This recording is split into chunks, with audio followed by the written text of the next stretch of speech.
Hello guys, আসসালামু আলাইকুম। আশা করি সবাই ভালো আছেন। আপনাদের দোয়া আমরাও ভালো আছি। তো আমরা নতুন একটি ভিডিও নিয়ে আসছি। আমরা চাচা বাতিজি। তো আজকে আমার বাতিজিকে জিজ্ঞাসা করব, দেখি আমার বাতিজি আজকে কি দিয়া খাইছে। আপনি কেমন আছেন? ভালো আছি। জোরে বলেন। ভালো আছি। ভালো আছেন। এদিকে তাকান, এদিকে তাকান। হ্যাঁ। তো বাহ, আপনি তো দেখা যায় একটি মালা লাগাইছেন গলায়, খুব সুন্দর। মাশাল্লাহ মাশাল্লাহ। তো এদিকে আমার আব্বা কিনে দিছে।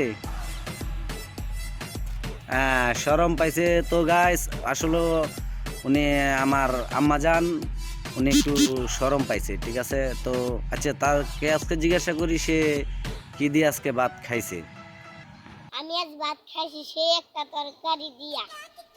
আপনারা যদি শুনেন আমি কি দিয়া খাইছি তাহলে আপনারা পাগল হয়ে যাবেন। আপনারা কি শুনতে চান আমি কি দিয়া খাইছি? তাহলে শুনেন আমি কি দিয়া খাইছি। লতি দিয়া, ইসা মাছ দিয়া, লতি দিয়া, চিংড়ি মাছ দিয়া, কাঁঠালের গুঁড়া দিয়া তরকারি পাকাইছি সেই স্বাদ। হ্যালো বন্ধুরা, আপনি যদি এই তরকারি খেতে চান তাহলে আমাদের বাড়ি অবশ্যই আসুন। বন্ধুরা ভালো আছেন, কিন্তু আসার সময় একটি করে লেবু নিয়ে আসবেন, দেওয়া হবে না।